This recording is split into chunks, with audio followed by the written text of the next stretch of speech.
to present these arts as two languages, French and English. Now, let's listen carefully a group of students talking about the meaning of theater and the life of Molière because of strong relation between this art and this person. So, listen please. Good morning. What are you doing, my friends? We are playing football. Come to play with us. But of course, we will not have a school or any homework today.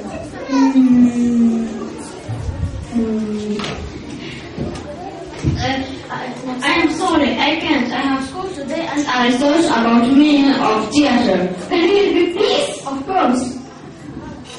First, what do you mean by theater? Theater in American English is a form of art. It does not mean the verb to see or to watch. It presents a real or imagined event to audience. Theater means a special speech, song, music, or dance to communicate. The first theater was in Greek.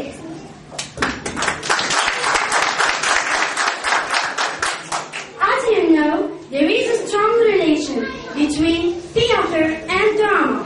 Today, this art study the everyday life and the problems of humans.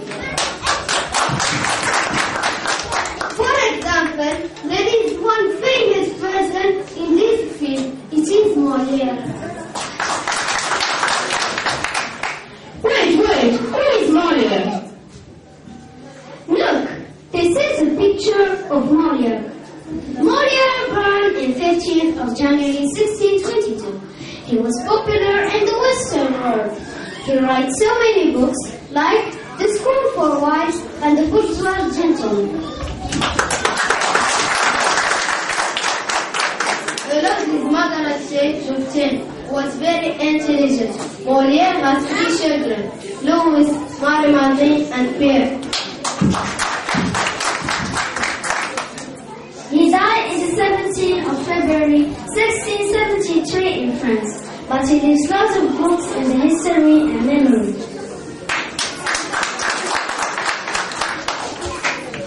Thank you, my friends. See you, inshallah. I am going to my school. I play. Goodbye.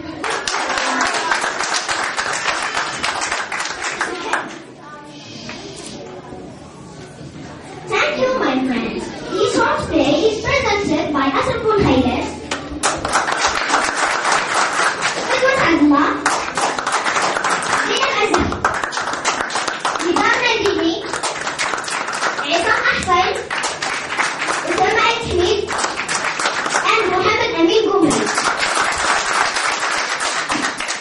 Finally, I want to thank everyone come to see us. A special thank to our director of Azaytunas School and everyone working it. Thank you again for your attention.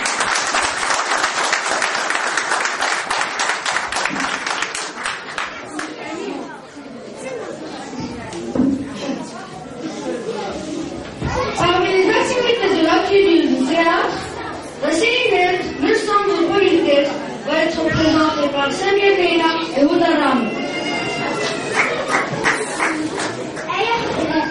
أيها الشباب حلاني معها فاطمة زهرة قوسي زيد حلاني إحسان شرازي.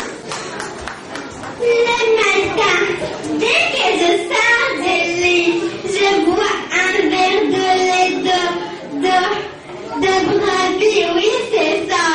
Moi, les petits bébés me font peur, surtout quand ils grattent le petit beurre. Et quand ils grignotent mes chaussures pour pas que j'ai ma confiture. Je les chasse en criant. Allez vous voir, insectes enfants, et laissez-moi terminer mon délicieux goûter. Ensuite, je prends mon sac à dos et j'enfonce mon petit vélo. Je cherche un coin tranquille pour pique-niquer loin de la vie. Moi, je préfère jouer dans le jardin avec un sac de pain au raisin. Je m'allonge dans l'herbe verte et je fais des tranches découvertes. Des découvertes? Quelles sont les découvertes que vous faites?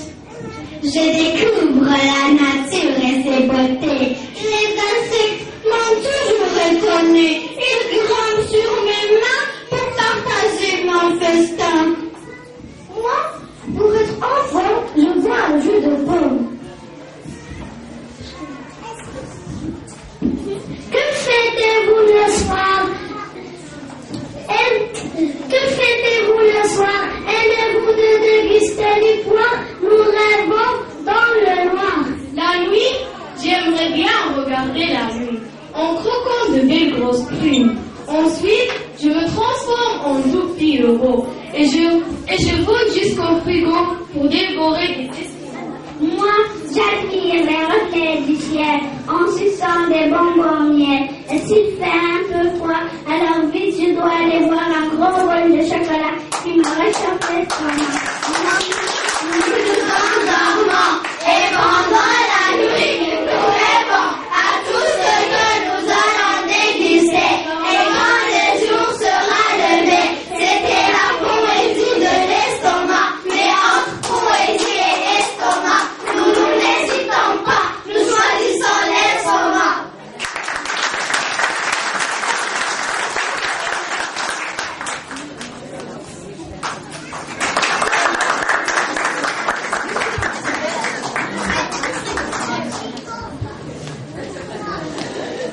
Parmi les activités de l'après-midi de la série Leçons de politesse va être représentée par Samia Keina et Oudarani. Bonjour, aujourd'hui nous allons étudier la politesse. Pour commencer, nous allons passer en revue à quelques règles de base. Très simple, imaginons que vous êtes en classe.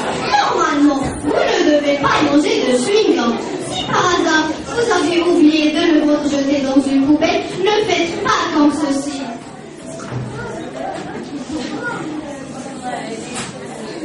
Mais faites comme cela. Tout à coup, vous avez sommeil en classe. Tout peut arriver. Surtout, évitez de bailler de cette manière. Baillez plutôt de cette manière. Vous avez compris? Bon, maintenant nous allons passer à des choses plus sérieuses. Vous êtes invité à un anniversaire. Le gâteau vient d'arriver et vous avez très faim. Surtout, ne faites pas comme ceci. Quand vous le constatez, c'est très vilain. Si vous avez vraiment faim, faites comme cela.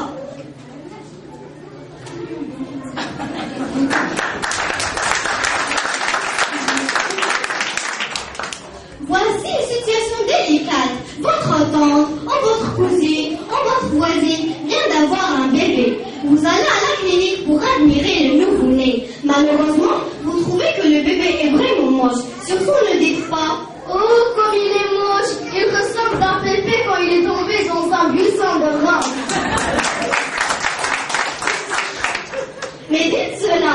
« Oh, comme il est mignon, il sera aussi beau que sa maman et sûrement fort que son papa. » Vous vous êtes invité chez votre grand-mère et vous a préparé un potage en navet, sa spécialité. Malheureusement, vous avez horreur du potage en navet. Surtout, ne dites pas « Oh, porc, ce potage est épouvantable. Je serai sûrement malade pendant une semaine. » Dites plutôt « Chère grand-mère, ton potage est sûrement délicieux. Mais malheureusement, j'ai un peu mal au ventre depuis quelques jours. Le médecin m'a déconseillé de boire du potage. Si ça ne fait ni pas, nous pouvons passer directement au dessert. » Voici une autre situation délicate. Un camarade de classe a un potage complet de bonbons. Vous aimeriez bien en goûter quelqu'un. Pour lui en demander, vous avez différentes possibilités. Surtout, ne choisissez pas celle-ci. J'aimerais bien un bonbon. J'aimerais bien un bonbon. Tu n'entends pas? Je te demande un bonbon. Un bonbon. Il vient ce bonbon. Il faut peut-être que je me fâche pour l'avoir. Ce bonbon, c'est une très mauvaise méthode. Pour obtenir ce bonbon, vous devez être psychologue. Je vous conseille d'agir comme ceci. Eh bien, j'ai un gros sac de bonbons. À mon avis, tu ne pourras pas le manger tout seul. Et puis, tu risques d'avoir des caries. Les bonbons sont très mauvais pour les dents. Imagine-toi, 2 minutes chez le dentiste.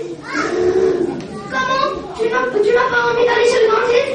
Ça, je te comprends. Tu n'as plus envie